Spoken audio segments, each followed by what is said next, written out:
কাটিগড়ার বানপীড়িত বিভিন্ন এলাকায় ত্রাণ বিতরণ করল হিন্দু রক্ষী দল। শনি ও রবিবার কাটিগড়ার নরপতি, শালিমাবাদ, করইকান্দি ইত্যাদি জলমগ্ন অবস্থায় থাকা সাধারণ মানুষের মধ্যে চকলেট, বিস্কুট জাতীয় খাবার সহ মোমবাতি, মর্টিন প্রভৃতি তুলে দেয় ভারত সেবাশ্রম সংঘের অন্যতম আয়াম হিন্দু রক্ষী দল। এদিন প্রতিনিধি দলে উপস্থিত ছিলেন প্রান্তের আধিকারিক যথাক্রমে মনোজ বিশ্বাস, মনোজ কুমার নাথ, মিহির গোস্বামী সহ জেলার কর্মকর্তারা। এছাড়াও স্থানীয় ব্রিগুলাল দাস, অনন্ত দাস, রিপন দাস প্রমুখ উপস্থিত ছিলেন। দেখুন এক রিপোর্ট। কতজন মানুষ হইতে পারে কেন, টোটাল সংখ্যা বা কতটা ফ্যামিলি? মানে আমরা যাইলাম গ্রামে যদি আমরা ধরি তাহলে টোটাল জনসংখ্যা দাঁড়াইব আপনার 2000-এর অধিক। আশেপাশে কইতে গেলে আমার নরপতির পাশে আছে সৈয়দপুর, শালিমাবাদ, সুবোধনগর, বৈষ্ণবপাড়া, মোটামুটি সবটি গ্রামই মানে এফেক্টেড। তারপর বিশেষত্ব বলতে এখানে দুইটা মন্দির আছে, একটা কালী মন্দির, সমস্ত গ্রামে একটাই মন্দির। আচ্ছা।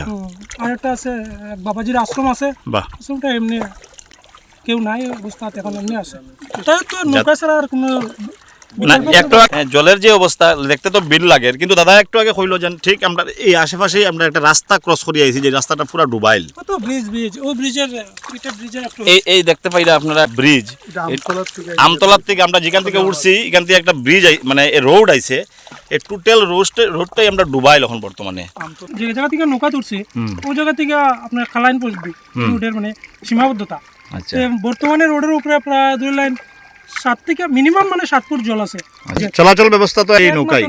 আর বর্তমান যে অবস্থা এই ব্রিজগুলা, এই ব্রিজের কাপড় উপর দেওয়া, এই ব্রিজটা আপনারা দেখতে পাইরা সবাই, এই ব্রিজটা পুরাই খালি ব্রিজটাই দেখা যার, রোডগুলা একটু বাড়ছে এখন যেহেতু একটু জল কমছে লাগে, কিন্তু ব্যবস্থা কিন্তু একমাত্র বর্ষার দিনে এই নৌকাই ব্যবস্থা একমাত্র।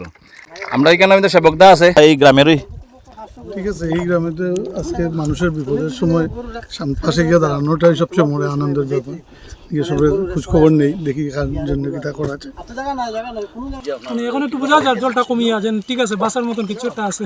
মোবাইল চার্জার লাগে এগুলো লাগে 2 ঘন্টা দেওয়া হয়, বাকিটা তো বদ্ধ রাখে কারণ ওখানে বহুত রিস্কি আছে। রিস্কি থাকে, রাত্রেবেলা তো রিস্ক থাকে, অ্যাক্সিডেন্ট এপিডিসিএল সবটা ক্যাম্পাস করে যে কই দিছে যে লাইন থেকে সরার লাগে আর 2-3 ঘন্টা দেওয়ার লাগে। আচ্ছা, সোলারও আছে কেন না?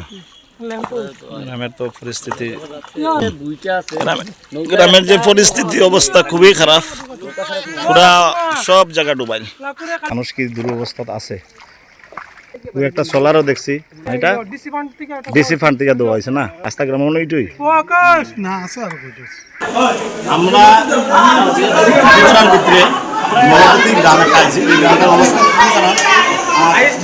যারা যারা আছে তারা হইলো প্রত্যেক বাড়ির থেকে একজন রিপ্রেজেন্টেটিভ পাইছে, যারাও তারা ম্যাক্সিমাম যারা তারাই আমরা মানে এই রিলিফটা দেওয়ার মুখ্য উদ্দেশ্য হলো এটা ভারত সেবাশ্রম সংঘ হিন্দু রক্ষী দলের তরফ থেকে আমরা এই রিলিফগুলো দেওয়া। এটা একটা ক্ষুদ্র প্রয়াস, চেষ্টা করা, জিনিস দিয়ে তো করে মানে করা যেত না। আমরা সম্পর্ক যাতে নেক্সট যাতে আমার সঙ্গে সম্পর্ক করতে পারে, আমরা রিকোয়েস্টটাও করবো যে প্রত্যেক যারা যারা এনজিও বা সংগঠন যারা যারা কাজ করবে তাদের কাছেও রিকোয়েস্ট তারা যাতে এই গ্রামগুলোতে মানে ত্রাণ সামগ্রীগুলো দিতে পারে। আর আমি আগেও বলছি বা এখনও বলতেছি ম্যাক্সিমাম বা তারা যতক্ষণ যেইগুলো জিনিস দেওয়ার এইগুলো জিনিস মানে খুব একটা বেশি বড় জিনিস না, ছোট্ট ছোট্ট জিনিস, যেমন ধরুন বিস্কুট, 2টা মনের প্যাকেট, তারপরে মশার কয়েল, এইগুলা জিনিস বহুত মানুষ এমনি পাইতে পারে। কিন্তু আমরা মেন দেওয়ার উদ্দেশ্য হলো এটা যে আমরা সম্পর্কটা বাড়লো বা আমরা গ্রামগুলোর লোক জানাশোনা হইলো, এটাই আমরা নতুন উদ্দেশ্য।